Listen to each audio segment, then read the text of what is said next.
अच्छा, ये डायरेक्ट हम पढ़ने जा रहे हैं। ये 5 नंबर के आपके क्वेश्चन होंगे, 7 या 8 आएंगे जुमले, आपने उनमें से 5 को हल करना और हर जुमले का 1 नंबर होगा। ठीक है, सबसे पहले हम पढ़ेंगे पर्सन क्या होते हैं या पर्सन प्रोनाउंस। आपकी बुक में 593 पेज है, दूसरी चीज ये उसमें पर्सन है। फिर हम डायरेक्ट का स्ट्रक्चर पढ़ेंगे कि कैसे होता है और उसका इंटरेक्ट कैसे होता है।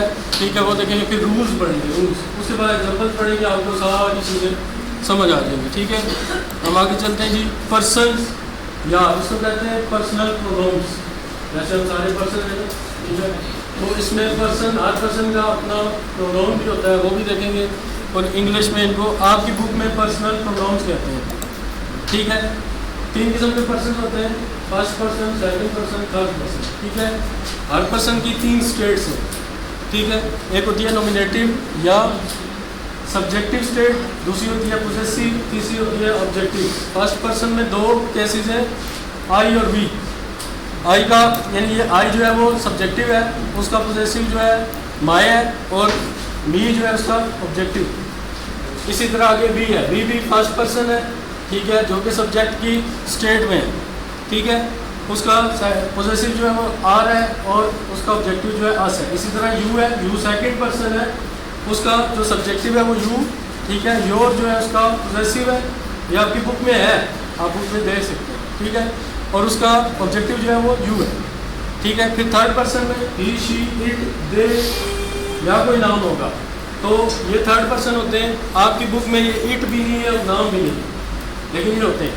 ठीक है, ही का ये सब्जेक्ट में है, ही का हिज, और उसका हिम होता है ऑब्जेक्टिव। पोजेसिव हिज होता है, ऑब्जेक्टिव जो है वो हिम होता है। इसी तरह शी, हर। ठीक है, उसके बाद है इट, इट्स, और उसका ऑब्जेक्टिव इट होता है। ठीक है, उसके बाद है दे, देयर, THEIR, देयर, उनका। ठीक है, और फिर उसका देम, और जो कोई नाम होगा अगर मेल है तो उसको हम ही से, ही वाला रूल लग जाएगा, और जो शी होगा यानी किसी फीमेल का नाम है तो शी हो जाएगा शी, हर। ठीक है, ये पर्सन है, ये आपको याद होंगे, तब जाके डायरेक्ट को इनडायरेक्ट में कन्वर्ट कर सकते हैं। अगर ये याद नहीं है, आपको टेंसेस नहीं आते, ठीक है, वर्ब्स की फॉर्म का नहीं पता, आप इनडायरेक्ट अटैम्प्ट कर नहीं सकते। ठीक है, अब डायरेक्ट इनडायरेक्ट नरेशन कहते हैं या स्पीच कहते हैं। ठीक है, अभी आपकी बुक में ये नरेशन है। ठीक है, बयानिया कहते हैं, नरेशन, बयानिया। अब डायरेक्ट स्पीच की डेफिनेशन है कि to repeat someone's exact words. हम अगर बात करते हैं तो जब 2 पर्सन बात कर रहे होते हैं तो वही बात उसी तरह बयान करने को ईमानदारी के साथ, जो कि हमें है, लेकिन वो ईमानदारी के साथ अगर कर सकते हैं तो उसको डायरेक्ट स्पीच कहते हैं। ठीक है, उर्दू में है किसी के अल्फाज को बगैर तब्दील किए बयान करना। ठीक है, ये होती है डायरेक्ट स्पीच।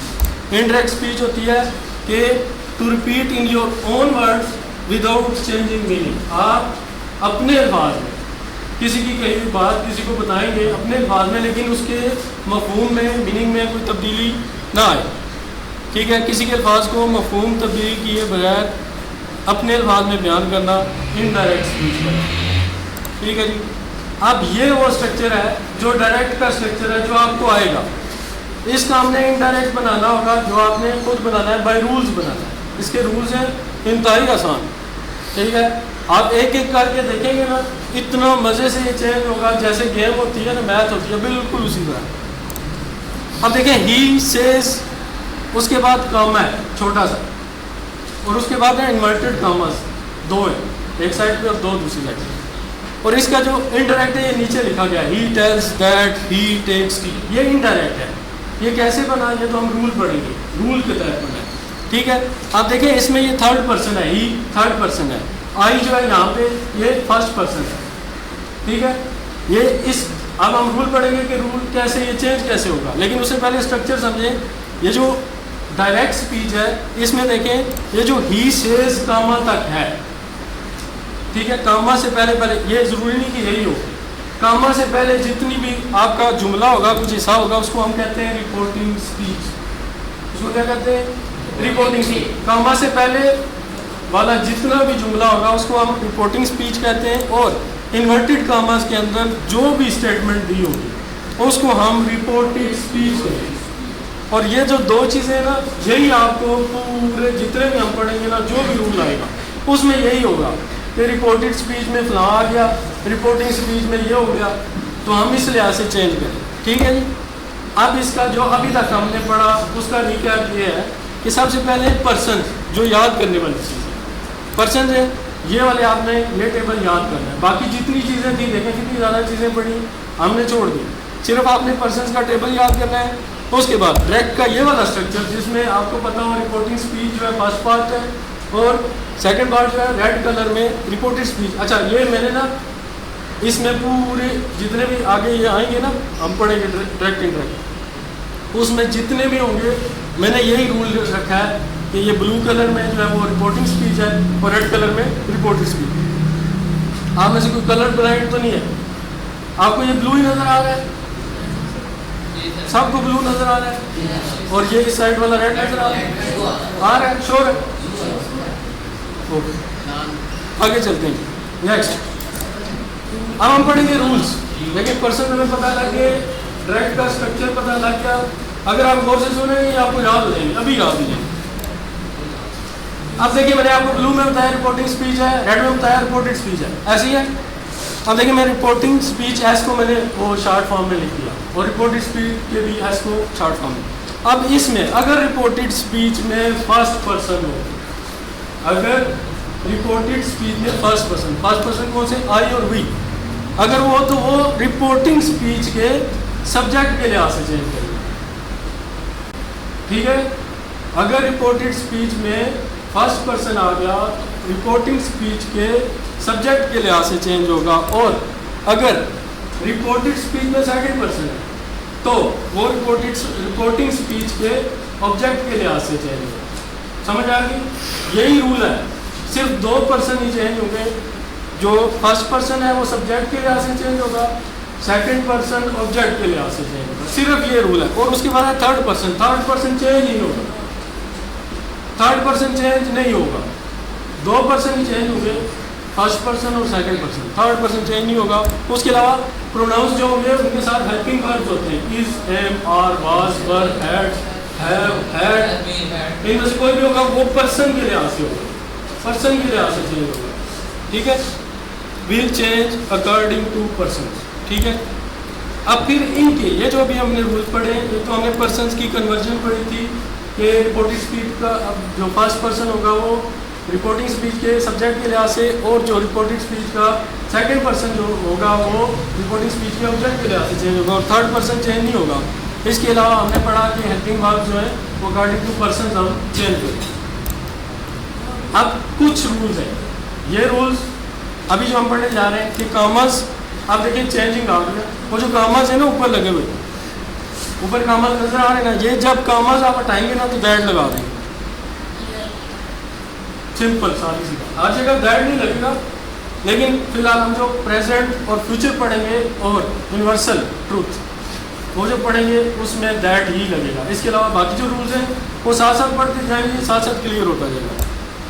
सेज टू को हम चेंज करें, जैसे इसमें ना ही सेज, तो सेज आ जाए या सेज टू आ जाए, उसको हमने टेल में कन्वर्ट करना है या टेल्स में।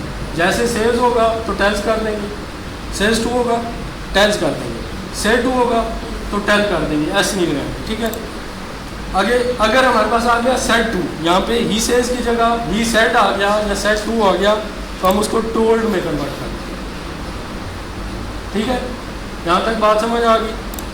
और उसके बाद है अगर रिपोर्टिंग स्पीच, देखें ब्लू कलर में, अगर रिपोर्टिंग स्पीच का टेंस जो है प्रेजेंट है या फ्यूचर है, प्रेजेंट या फ्यूचर है, तो रिपोर्टेड स्पीच की वर्ब्स जो है वो चेंज नहीं होगी, कोई टेंस चेंज नहीं आए, ये रूल्स है। अगर रिपोर्टिंग स्पीच जो है पास्ट टेंस में है, यहाँ पे थोड़ा सा मसला है। अगर रिपोर्टिंग स्पीच पास्ट टेंस में है तो वर्ब की फर्स्ट फॉर्म सेकंड फॉर्म में, ठीक है, तो वर्ब की फर्स्ट फॉर्म सेकंड में और सेकंड जो है वो थर्ड में, लेकिन हैड के साथ चली जाएगी। ये मैं दोबारा रिपीट करता हूँ कि रिपोर्टिंग स्पीच में अगर तो हमने पिछला भी पढ़ा कि प्रेजेंट या फ्यूचर आ जाए तो हम टेंस चेंज नहीं करेंगे, लेकिन अगर पास्ट टेंस आ जाता है तो हम रिपोर्टेड स्पीच की जो वर्ब की फर्स्ट फॉर्म होगी उसको सेकंड में, और जो सेकंड होगी उसको थर्ड में, लेकिन हैड के साथ चेंज कर देंगे। ठीक है। एक होता है यूनिवर्सल ट्रूथ। यूनिवर्सल ट्रूथ क्या होता है कि ही सेड, उसने कहा अल्लाह इज़ वन, अल्लाह एक है। अब अल्लाह एक हमेशा के लिए, पहले भी था, अब भी है, और हमेशा रहेगा। तो जैसे सूरज मशरिक़ से निकलता है, अब सूरज तो मशरिक़ से ही निकलता रहेगा ता क़यामत। ठीक है। क़यामत से पहले तक सूरज का एक ही काम, चांद ने गर्दिश करनी है, सूरज ने, इस पूरी कायनात में पता नहीं कहाँ जा रही है, जहाँ भी जा रही है तो उसने चलते रहे। ये यूनिवर्सल ट्रूथ है। ठीक है। बच्चा पैदा होता है, बड़ा होता है, बूढ़ा होता है, मर जाता है, बस ये ऐसे ही है, सारी ऐसी होती है। तो ये इस तरह की जो यूनिवर्सल ट्रूथ्स हैं, मतलब पौधे ने बढ़ना है, ठीक है, पानी अपनी सतह बरकरार रखता है, ये चाहते हैं एग्जाम्पल से। ये जब भी आ जाएगा तो हम टेंस में कुछ भी नहीं करेंगे। ये जो इन्वर्टेड कामास है ना, कामा को खाली हमने कन्वर्ट करना है और दैट लगा देना है, बस बाकी जुमला वही है। ये एक जुमला आ जाता है, यूनिवर्सल ट्रूथ का एक जुमला आता है, आपने सिर्फ दैट लगाना है, ये आपने बस आइडेंटिफाई करना है कि कौन सा सेंटेंस कहाँ पे आ रहा है। तो उसके बाद रिकैप, ये हमने रूल पढ़े, कामा को दैट में, सेज टू को टेन में या टेंस में, और सेड टू को टोल्ड में। और उसके बाद जो हमने पढ़ा कि प्रेजेंट और फ्यूचर टेंस में होते, तो उन अगर रिपोर्टिंग स्पीच आ जाए उसमें प्रेजेंट में या फ्यूचर टेंस में, तो रिपोर्टेड स्पीच का वर्ब चेंज नहीं होगा। लेकिन अगर वो पास्ट टेंस में आ जाए तो फर्स्ट फॉर्म सेकंड में, सेकंड थर्ड में, लेकिन थर्ड जो है वो हेड के साथ। तो ये एक ये पढ़ा कि यूनिवर्सल ट्रूथ आ जाए तो हम सिर्फ दैट लगाएंगे। आज का टेंसेस का, ये इसका डायरेक्ट इनडायरेक्ट का ये ख़त्म हो गया।